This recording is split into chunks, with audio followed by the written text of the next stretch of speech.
माझं असं मत आहे की शिक्षण, उत्कृष्ट शिक्षण, गुणवत्तेचं शिक्षण हा प्रत्येकाच्या जीवनातला अत्यंत महत्त्वाचा भाग आहे. आपण जर वेगवेगळे कमिशनचे रिपोर्ट्स पाहिले किंवा शिक्षणविषयक जे काही ग्रंथ असतील ते वाचले तर मला असं वाटतं की कुठल्याही समाजाची सर्वांगीण प्रगती व्हायची असेल, देशाची प्रगती उत्तम प्रकारे जर साधायची असेल, समाज सुसंस्कृत करायचा असेल तर शिक्षणावर जास्तीत जास्त भर दिला गेला पाहिजे. आणि मला असं वाटतं सॅम पिट्रोडाचं जे काही कमिशन आपण पाहिलं तर त्याच्यात म्हटलं आहे की investment in education is investment for the development of the country. आणि म्हणून शिक्षणाकडे जास्तीत जास्त लक्ष देणं हे अत्यंत आवश्यक आहे. पण थोडंसं पानशे सरांच्या सुरात सुरू मिसळून असं म्हणायला हरकत नाही, it is the most neglected area in our country. आर्थिक महासत्ता देश अवश्य होईल, परंतु ज्याला सर्वांगीण प्रगती आपण म्हणतो ती होईलच याची खात्री नाही. या पार्श्वभूमीवर हा जो काही नवीन सक्तीचे आणि मोफत शिक्षणाचा कायदा हा जो आला तो निश्चितच चांगला आहे, त्याचं आपण स्वागत केलं पाहिजे. त्याचे जे रूल्स नंतर 2010मध्ये आले त्याचंही स्वागत केलं पाहिजे. पण त्या एकंदर कायद्याचा जर आपण अभ्यास केला तर माझं वैयक्तिक मत असं आहे, कायदा निश्चित चांगला आहे, उद्देश त्यातले चांगले आहेत, परंतु हे सर्व धनुष्य पेलण्याची ताकद आपल्या शासनामध्ये, शासकीय यंत्रणेमध्ये आहे का, माझ्यासमोर तरी प्रश्नचिन्ह आहे. कारण आजची जर आपण परिस्थिती बघितली एकंदर शिक्षणाची तर आपण खेडेगावात जा, इव्हन शहरातल्या सुद्धा काही ठिकाणी शाळांची परिस्थिती पहा. आपल्याला सगळ्यांना कल्पना आहे, शाळेला चांगली इमारत नाही, प्लेग्राऊंड नाही, बाकीच्या सुविधा सगळा नाही, आपल्याला कल्पना आहे, मी काय त्याला फारसं सांगण्याची काही आवश्यकता नाही. आणि या कायद्यामध्ये ज्या काही सगळ्या गोष्टी अंतर्भूत केलेल्या आहेत, मगाशी सरांनी उल्लेख केला लॅबोरेटरीज आणि बाकीचं, हे सर्व उत्कृष्ट इन्फ्रास्ट्रक्चर असलं पाहिजे. प्रत्येक विद्यार्थ्याला हे शिक्षण मिळालंच पाहिजे. शासकीय यंत्रणेने, समाजाने, शिक्षकाने ती जबाबदारी पेलली पाहिजे. आणि जर समाजातल्या प्रत्येक विद्यार्थ्याला आपण शिक्षण देणार असो तर विद्यार्थी संख्या वाढणार आहे. एका वर्गातली विद्यार्थी संख्या आपण कमी डोळ्यासमोर ठेवली आहे. आज जर आपण पाहिलं तर प्रत्येक वर्गामध्ये, शहरामध्ये किंवा चांगल्या नामवंत कुठल्याही शाळेमध्ये संख्या जर पाहिली 70-80 आसपास आहे. ही जर खाली संख्या आणायची असेल तर तेवढं इन्फ्रास्ट्रक्चर वाढायला पाहिजे, तेवढे शिक्षक वाढायला पाहिजेत, तेवढे गुणवत्तेचे शिक्षक असले पाहिजेत, तेवढं सगळा फंड्स अवेलेबल असले पाहिजेत. आणि हे शासन करू शकणार आहे का, माझ्या मनामध्ये फार मोठी शंका आहे. आणि हे जर होणार नसेल तर हा शिक्षणाचा कायदा हा कदाचित कागदावर राहील की काय, तो कागदावर राहू नये, तो निश्चितपणे प्रत्यक्षात यावा. आणि तो जर आला तर निश्चित त्याचा आपल्या एकंदर शिक्षण प्रक्रियेवर, सामाजिक सुधारणेवर, देशाच्या सुधारणेवर, सर्व स्तरावर निश्चित परिणाम होईल.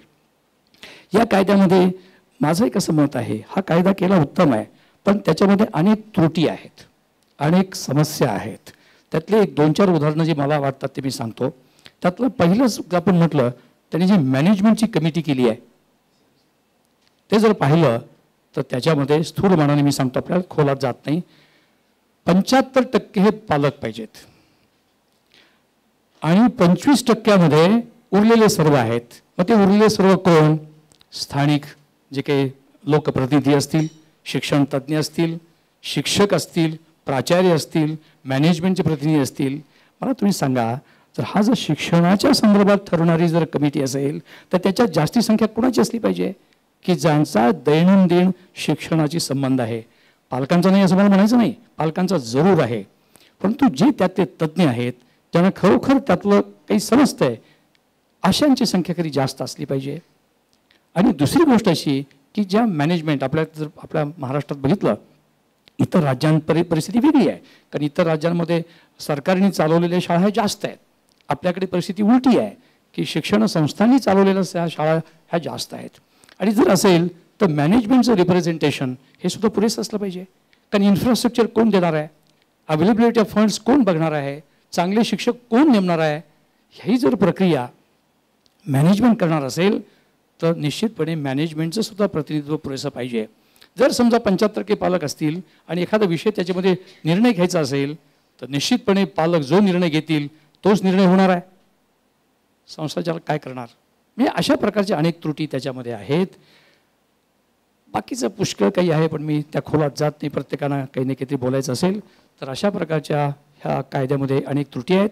मला माहीत नाही, पण सरांनी जसं म्हटलं, जेव्हा जेव्हा अशा प्रकारच्या कमिट्या नेमल्या जातात, अशा प्रकारचे नवीन कायदे येतात, त्या सर्व प्रक्रियेमध्ये ज्यांचा त्या विषयाशी संबंध आहे असे खरोखर पुरेसे मंडळी असतात का? I am doubtful. कारण जर आपण त्याचा अभ्यास केला तर निश्चितपणे प्रकर्षण असं झालं होतं, याच्यात काहीतरी उणीव आहे, याच्यात कुठेतरी काहीतरी कमतरता आहे आणि कदाचित जी मंडळी तिथे होती त्यांच्या ते लक्षात आलं नसेल. पण तसं खरं म्हणजे व्हायला नको आहे. ते जर तसं नाही झालं किंवा योग्य मंडळी जर त्या ठिकाणी आली तर हे अशा प्रकारचे कायदे यापेक्षाही चांगले येऊ शकतात आणि ते आले तर ते इम्प्लिमेंटेशन करायलाही सोयीस्कर होतात, चांगले होतात. अशा प्रकारच्या ह्या सगळ्या गोष्टी आहेत. कायदा चांगला आहे, परंतु याची अंमलबजावणी ही चांगली होईल का मला अवघड वाटतं. ती खरोखर व्हावी त्या प्रकारे सर्व शिक्षण विभागाने.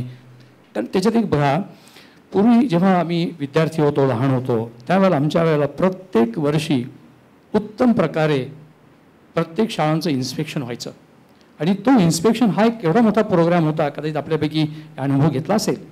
त्यावेळेला भागाधिकारी विशेषतः मला असं वाटतं घ्यायचे किंवा काही भागामध्ये डेप्युटी हा शब्द पॉप्युलर होता. ते यायचे, प्रत्येक वर्ग पाहिजे, खेळ पाहिजे, प्रत्येक गोष्ट बारकाईने पाहिजे. आज जर आपण पाहिलं 10-15 वर्ष शाळेचं इन्स्पेक्शनच होत नाही. इन्स्पेक्शन हे निश्चित महत्त्वाचं आहे. कुणी कितीही काम केलं, उत्कृष्ट केलं तर प्रत्येक ठिकाणी कमतरता असते आणि जर कुणीतरी येणार आहे, कुणीतरी तपासणार आहे, कुणीतरी बघणार आहे हे जेव्हा वाटतं त्यानिमित्ताने तरीसुद्धा काहीतरी केलं जातं and that automatically helps to improve the overall quality of functioning as well as the quality of education. तसं आपल्याकडे दुर्दैवाने होत नाही. म्हणून मी सुरुवातीला म्हटलं की education is the most neglected area. आता त्याला अनेक काही कारणं असतील, शासनाची कारणं असतील, त्याचाही तो भाग असेल आणि कमतरता आहे स्टाफची. बऱ्याच वेळेला असं होतं की तेवढा स्टाफही नसतो. तर ह्या गोष्टी आजची जर ही परिस्थिती असेल तर मला अगदी शंका आहे की ह्या कायद्याची अंमलबजावणी करणं हे शासनाच्या, शासकीय यंत्रणेच्या हे फारच आवाक्याच्या बाहेरचं आहे. अंमलबजावणी व्हावी, त्या प्रकारची शासनाची यंत्रणा निर्माण व्हावी अशा प्रकारची शुभेच्छा व्यक्त करतो आणि आपण जे आज हा कार्यक्रम केला आहे त्याला खरोखर चांगलं मूर्त स्वरूप यावं, त्याचा उपयोग व्हावा अशा प्रकारची सदिच्छा व्यक्त करतो.